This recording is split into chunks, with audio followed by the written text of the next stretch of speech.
Hello students, आप सबको अपने एनसीईआरटी साइंस चैनल में स्वागत करती हूँ। आज हम लोग एनसीईआरटी क्लास 7 का अध्याय 9 का पार्ट 2 लेकर आए हैं, जिसमें कि अभ्यास प्रश्न हल करेंगे। इससे पहले हम लोग पार्ट 1 में थ्योरी और नोट्स देखे थे गति एवं समय का। तो चलिए शुरू करते हैं आज की क्लास। अध्याय 9 का गति एवं समय का अभ्यास।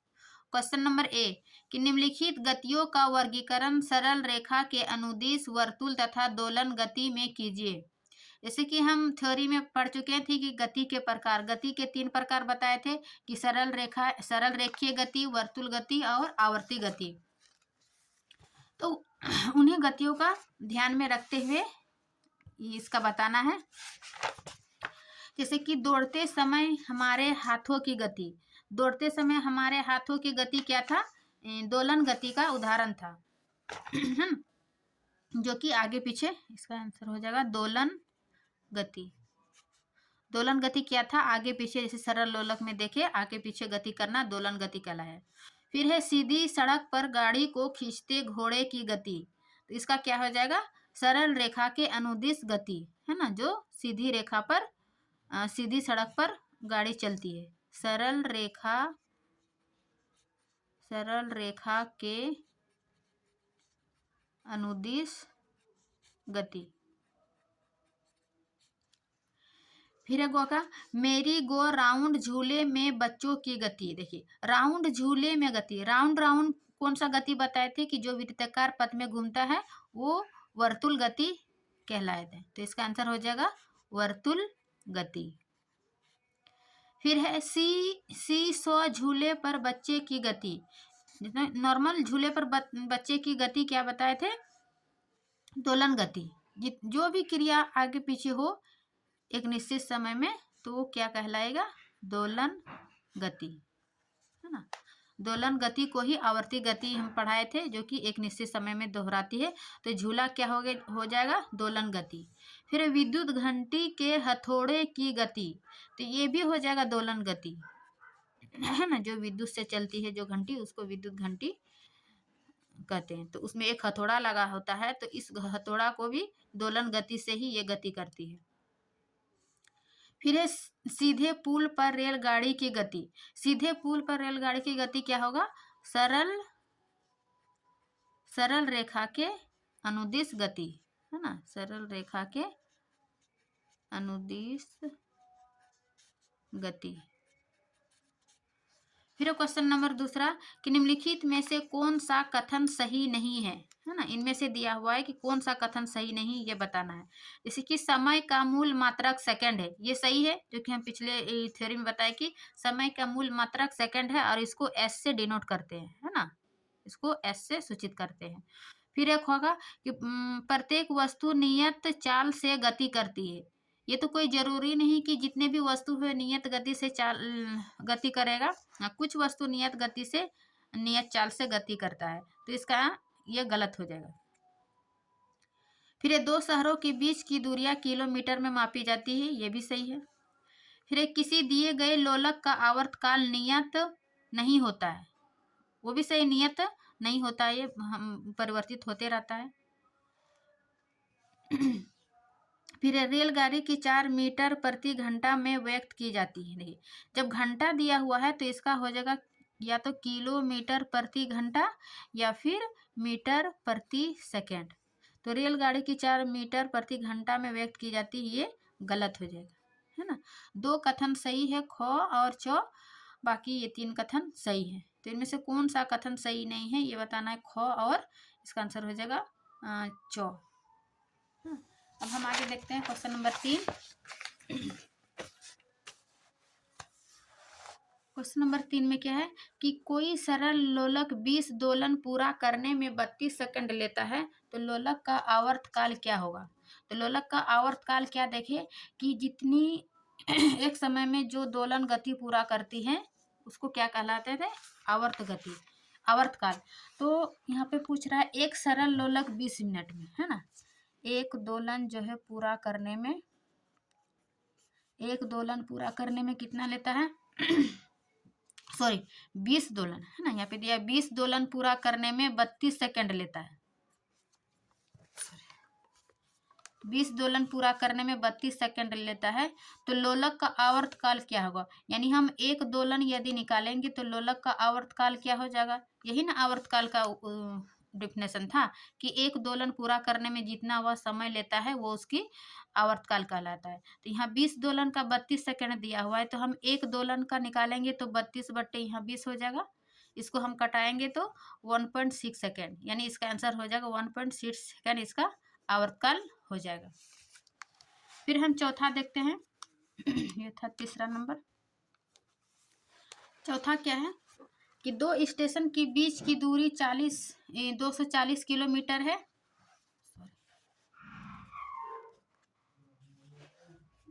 दो स्टेशनों के बीच की दूरी 240 किलोमीटर है और कोई रेलगाड़ी उस दूरी को तय करने में 4 घंटा लेती है, तो रेलगाड़ी की चाल परिकलित कीजिए। तो चाल बराबर हम क्या पढ़े थे? चाल बराबर दूरी बटे समय, है ना।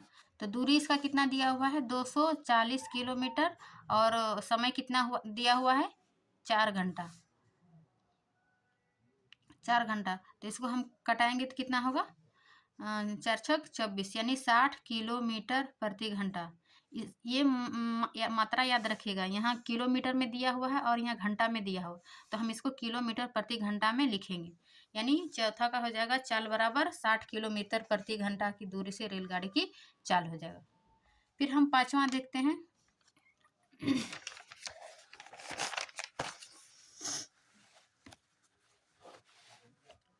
पांचवा क्या है कि किसी कार के पथमापी का 8:30 AM का पाठ्यांक इतना है। सबसे पहले हम क्या निकालेंगे? 8:30 AM में उसकी चाल कितना है? 5732.102 इतना किलोमीटर है। और यदि 8:50 में, है ना, 8:50 पर पथमापी का पाठ्यांक परिवर्तित होकर इतना हो गए, यानी 8:30 में इतना था और 8:50 AM में कितना हो गया उसका? 573360 किलोमीटर, है ना, इतना हो गया। अब बताना है तो कार द्वारा चली गई दूरी कितनी है? कार की चाल किलोमीटर प्रति मिनट में परिकलित कीजिए और इस चाल को किलोमीटर प्रति घंटा में भी व्यक्त कीजिए। तो सबसे पहले हम इसकी चाल निकाल लेते हैं। चाल क्या बोल रहा है? किलोमीटर प्रति मिनट में निकालना है ना, किलोमीटर प्रति मिनट में निकालना है। तो हम इसका हम अंतर निकालेंगे, ये दोनों का अंतर निकाल देते हैं। यानी जैसे 8:30 और 8:50, इसका कितना अंतर हुआ? 20 मिनट, है ना। 20 मिनट में इसका किलो में कितना परिवर्तन हो गया? 15 किलोमीटर। यानी इसको घटा देंगे और इसको घटा दिए तो 20 मिनट में ये इतना दूरी का अंतर हुआ। तो यही चाल हो गया। चाल किलोमीटर में 15 किलोमीटर, है ना, पर 15 किलोमीटर प्रति 20 मिनट। और यदि हम इसको कटाएंगे अच्छी तरह से तो ये हो जाएगा 0.75 किलोमीटर प्रति मिनट। ये पहला का आंसर हो जाएगा। फिर दूसरा पूछ रहा है इस चाल को किलोमीटर प्रति घंटा में भी व्यक्त कीजिए, है ना। तो इसको किलोमीटर 15 है प्रति घंटा, लेकिन ये यहाँ मिनट में दिया हुआ है ना। किलोमीटर प्रति घंटा में हम 15 किलोमीटर तो है ही है। अब इसको मिनट को घंटा में चेंज करेंगे, है ना। 20 मिनट में है, मिनट को घंटा में चेंज करने के लिए उसको 60 से भाग देते हैं। तो ये क्या हो जाएगा आगे, यानी 15 गुना 60/20 इस टाइप का हो जाएगा। कटाते हैं 2 तिया 6, यानी 15 तिया इसका क्या हो जाएगा 45 किलोमीटर प्रति घंटा। क्वेश्चन नंबर 5 में 2 पूछा था, पहले किलोमीटर प्रति मिनट में, फिर किलोमीटर प्रति घंटा में। तो किलोमीटर प्रति मिनट में ये हो जाएगा 0.75 किलोमीटर प्रति मिनट और फिर किलोमीटर प्रति घंटा में 45 किलोमीटर प्रति घंटा। पांचवा का आंसर हो जाएगा। फिर हम देखते हैं छठवां क्या है कि सलमा अपने घर से साइकिल पर विद्यालय पहुंचने में 15 मिनट समय लेती है। यदि साइकिल की चाल 2 मीटर प्रति सेकंड है तो घर से विद्यालय की दूरी परिकलित कीजिए, है ना। दूरी पूछ रहा है तो दूरी बराबर हम क्या पढ़े थे छठा का? दूरी बराबर क्या था, चाल गुना समय, है ना, चाल गुना समय। तो सलमा द्वारा तय की गई दूरी कितना है, 2 किलोमीटर, है ना, 2 मीटर प्रति सेकंड, और यहाँ पर दिया हुआ 15 मिनट, 2 मीटर प्रति सेकंड, और यहाँ पे दिया हुआ है 15 मिनट, है ना। तो यहाँ मिनट दिया हुआ और यहाँ सेकंड दिया हुआ है। तो हम इसको सबसे पहले मिनट को सेकंड में चेंज करने के लिए क्या करते हैं, 60 से गुना करते हैं, तब ये सेकंड में आएगा। यानी कि 2 गुना 15 छक 90, यानी 90 सेकंड बराबर हो जाएगा 18, है ना, 18 ये हो जाएगा आपका क्या निकला, मीटर में, है ना। लेकिन यहाँ पे पूछ रहा है घर से विद्यालय की दूरी, नहीं ये नहीं पूछा है कि मीटर में निकालना है या फिर किलोमीटर में, लेकिन ये हो गया मीटर में। यदि हम इसको किलोमीटर में चेंज करेंगे तो मीटर को किलोमीटर में चेंज करने के लिए क्या करते हैं, इसको 1000 से भाग देना पड़ता है ना। तो इसको भाग दे के कितना निकला, 1 पॉइंट, जैसे ये 0 0 कट गया तो 1.8 किलोमीटर प्रति घंटा, ये इसका आंसर हो जाएगा छठा का। फिर हम देखते हैं 7वां कि निम्नलिखित स्थितियों में गति से दूरी समय ग्राफ की आकृति दर्शाइए। यानी इसका ग्राफ बनाने बोल रहा है, जिसे क नंबर 7 का क हो जाएगा, क्या है, नियत चाल से गति करती कार, फिर दूसरा है सड़क के किनारे खड़ी कोई कार। तो नियत चाल से गति की कार, इसका इस प्रकार फिगर बनेगा क का कितना नंबर का, 7 का क, है ना। नियत गति से हम एक इस प्रकार पढ़े थे ना थ्योरी वाला पार्ट में। माना कि इधर हम समय लेते हैं, इधर लेते हैं दूरी, तो ये एक नियत समय के साथ चल रही है, इसको हम यहाँ पे कुछ भी 1 2 3 4 मान लेते हैं। तो इस प्रकार इसका फिगर बनेगा नियत गति से। वही दूसरा पूछा था क्या, सरल रेखीय गति। तो सरल रेखीय से क्या होगा, एक्स एक्स वाई एक्स मान के इसको यहाँ पे समय मान लेते हैं और इसको दूरी। तो दूरी में क्या होगा, सरल रेखा के अनुदिश इस प्रकार के इसका फिगर होगा, है ना। ये 7वां का, नियत चाल से गति करती कार और सड़क के किनारे खड़ी कोई कार, ये हो गया। फिर क्वेश्चन नंबर 8वां कि निम्नलिखित में से कौन सा संबंध सही है ना, कि चाल बराबर दूरी, या कुछ भी नहीं हुआ, चाल बराबर दूरी बटे समय, या फिर चाल बराबर समय बटे दूरी, या फिर चाल बराबर 1 बटे दूरी गुना समय। तो हम इसका पढ़े थे कि चाल बराबर क्या होता है, दूरी बटे समय। तो 8 का क्या हो जाएगा, ख, चाल बराबर दूरी बटे समय। फिर 9 का कि चाल का मूल मात्रक है, चाल का मूल मात्रक क्या है, पढ़े थे ना, मीटर प्रति सेकंड, इसका चाल का मूल मात्रक है। फिर है क्वेश्चन नंबर 10 कि कोई कार 40 किलोमीटर प्रति घंटा की चाल से 15 मिनट चलती है, ठीक। इसके बाद वह 60 किलोमीटर प्रति घंटा की चाल से 15 मिनट चलती है, तो कार द्वारा तय की गई कुल दूरी होगी। इसमें 2 चाल दिया हुआ है, ये दोनों चाल और समय निकाल कर क्या करना होगा, कुल दूरी, यानी दोनों को जोड़ के निकालना होगा। आइए देखते हैं 10 नंबर।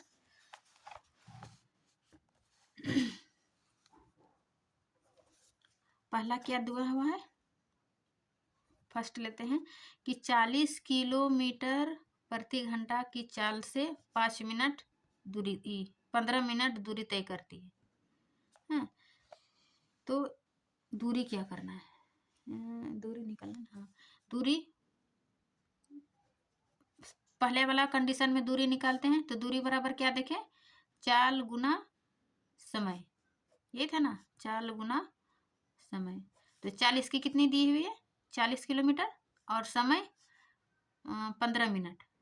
क्योंकि यहाँ किलोमीटर में है तो किलोमीटर ठीक है, चाल लिखे, लेकिन यहाँ मिनट जबकि घंटा में देना है, तो मिनट को घंटा में करने के लिए क्या करते हैं, इसको 60 से भागा देते हैं, है ना। मिनट को घंटा में करने के लिए 60 से भागा देते हैं, और यदि मिनट को सेकंड करने के लिए उसको 60 से गुना करते हैं। तो इसको कटाएंगे, 2 दूनी 4, 2 तिया 6, फिर 3 5 15, यानी 5 दूनी 10। इसका क्या हो जाएगा, 10 किलोमीटर प्रति घंटा। फिर दूसरा कंडीशन में क्या था कि 60 किलोमीटर प्रति घंटा की चाल से 15 मिनट चलती है ना। दूसरा कंडीशन में क्या है, 60 किलोमीटर प्रति घंटा की चाल से 15 मिनट चलती है। देखिए इसमें भी वही है दूरी पूछेगा, है ना। दूरी बराबर चाल गुना समय, ये भी किलोमीटर में है, ये मीटर मिनट में है, इसको भी हम चेंज करेंगे, है ना। तो क्या बचा 15 किलोमीटर प्रति घंटा। तो यहाँ पर पूछ रहा है कुल दूरी होगी, कुल दूरी हम इसको जोड़ देंगे कितना को, पहले में क्या आया 10 किलोमीटर प्रति घंटा और दूसरे में कितना आया 15 किलोमीटर। इस प्रकार 10 और 15 कितना हो जाएगा 25 किलोमीटर प्रति घंटा। ये 10 का आंसर हो जाएगा, है ना। ये 40 से एक बार हम निकाले, 40 किलोमीटर प्रति घंटा से के चाल से 15 मिनट चलती है। फिर उसके बाद 60 किलोमीटर प्रति घंटा की चाल से 15 मिनट चलती है। तो इसका हम 10 निकाले, 10 किलोमीटर, और फिर इस दूसरा कंडीशन में 15 किलोमीटर निकाले। तो कार द्वारा तय की गई कुल दूरी कितना हुआ 25 किलोमीटर। तो 10 का क्या हो जाएगा ख, इसका 25 किलोमीटर आंसर। फिर आगे क्वेश्चन नंबर 11। क्वेश्चन नंबर 11 क्या पूछ रहा है कि मान लीजिए चित्र 9.1 तथा 9.2 में दर्शाए फोटोग्राफ 10 सेकंड के अंतराल पर खींचे गए हैं। यदि इन फोटोग्राफ में 100 मीटर की दूरी को 1 सेंटीमीटर द्वारा दर्शाया गया तो तिरोत्तम कार की चाल परिकलित कीजिए। 9.1 चित्र में क्या था भाई, देखें, देखिए ये है चित्र, यानी कि 10 मिनट के अंतराल में ये खींचा। 10 मिनट में इसकी चाल में जो परिवर्तन हुआ है वो 100 मीटर की दूरी में परिवर्तन हुआ है ना। जैसे कि यहाँ पे देख सकते हैं ये ग्रीन वाला कार, देखिए ये आगे बढ़ा ना, यानी 10 सेकंड के अंतराल में ये फोटो खींचा गया है। वही बताना कि इसकी चाल ज्ञात कीजिए। चलिए हम देखते 11 नंबर क्या था, समय बराबर 10 सेकंड और दूरी बराबर क्या था 100 मीटर। देखो इसमें मीटर प्रति सेकंड हो जाएगा। तो इसका पूछ रहा था क्या चाल, चाल बराबर क्या हुआ दूरी बटे समय ना। दूरी कितना हुआ इसका 100 मीटर बटे 10 सेकंड। तो इसका क्या हो जाएगा 10 मीटर प्रति सेकंड, ये इसका आंसर हो जाएगा, है ना। इसमें क्योंकि दोनों ये मीटर प्रति सेकंड में दिया हुआ है तो कहीं पर इसको चेंज नहीं करना पड़ा। यदि उल्टा रहता है जैसे मीटर में है फिर और समय दे दिया घंटा में, या फिर समय घंटा में है इसको मीटर में है, तब हम चेंज करते हैं। यदि एक ही माप में हो मीटर प्रति सेकंड में तो हम इसको चेंज नहीं करते हैं। फिर या फिर किलोमीटर प्रति घंटा में है तो चेंज नहीं करते हैं। ये दोनों उल्टा पुल्टा रहता है तब हम चेंज करते हैं। तो इसका सीधा सीधा आंसर 11 का हो जाएगा 10 मीटर प्रति सेकंड। फिर हम 12 का देखते हैं। 12 का क्या है, चित्र 9.15 यानी इसका दो वाहनों की गति की दूरी समय ग्राफ। चित्र 9.15 में दो वाहनों ए तथा बी की गति के दूरी समय ग्राफ दर्शाए गए हैं। इनमें से कौन सा वाहन अपेक्षाकृत तीव्र गति से चल रहा है। मतलब चित्र में दिखाया है कि ए और बी कौन सा अधिक दूरी तय कर रहा है। तो देखिए इसका फिगर से ही पता चलता है कि जो जितना दूरी तय करतेगा उसकी ग्राफ रेखा की लाइन जो है उतनी ही अधिक होगी। तो ये दोनों लाइन में कौन सा अधिक लग रहा है ए, है ना, क्योंकि ये ग्राफ ए की जो है अधिक ऊंचाई है। तो ये क्या करते हैं, इसलिए ये वाहन ए जो है अधिक तेजी से चल रही है। यहीं पे वही पूछ रहा है कि दूरी समय ग्राफ दर्शाए गए इनमें से कौन सा वाहन अपेक्षाकृत तीव्र गति से चल रहा है। तो इसका आंसर हो जाएगा ए, है ना। ए जो है तीव्र गति से चल रहा है क्योंकि ए के ग्राफ में जो है ए की ऊंचाई अधिक है। इससे स्पष्ट होता है कि ए अधिक तेजी से चल रही है। फिर हम 13 देखते हैं। क्वेश्चन नंबर 13 कि निम्नलिखित दूरी समय ग्राफों में से कौन उस ट्रक की गति को दर्शाता है जिसमें उसकी चाल नियत नहीं है। नियत होने के लिए हम क्या बताए थे कि एक सीधी सरल रेखा में हो, है ना। जैसे ये नियत गति से चाल एक सीधी रेखा में हो। तो यहाँ पे कौन सा बता रहा है कि सीधी नियत चाल से हो, उसकी चाल नियत नहीं है, यह बताना है। देखिए इसका कोई ग्राफ दूरी और समय है, इसका कोई ग्राफ इस प्रकार का कोई ग्राफ नहीं बनता है, तो ये ऑटोमेटिक ये गलत हो जाएगा। फिर है दूसरा, इस प्रकार के हम ग्राफ में क्या देखे थे, एक क्या था, सड़क के किनारे खड़ी कोई कार, जैसे मतलब एक सरल रेखीय गति इस प्रकार का देखे थे। और ये क्या था, वक्र गति, ये क्या है, एक समान गति। तो कौन सा चाल नियत नहीं है, तो इसका आंसर हो जाएगा ये 3 नंबर, क्योंकि ये वक्र दिखा रहा है ना। बाकी ये एक समान है, ये भी एक सरल रेखीय समान है, ये ग्राफ का तो कोई है ये नहीं है, तो इसका 13 का आंसर हो जाएगा 3, ये ग्राफ नहीं है। बाकी ये दो ठो ग्राफ सही है। तो ये अभ्यास अध्याय 9 का गति एवं समय का ये अभ्यास आपका समाप्त होता है। आप लोग अच्छा से बना लीजिएगा, है ना। बना लिए, आप फिर से अपने से प्रयास कीजिएगा बनाने का। वीडियो अच्छी लगी तो लाइक एंड सब्सक्राइब जरूर करें। मिलते हैं नेक्स्ट क्लास पार्ट में, तब तक के लिए थैंक यू।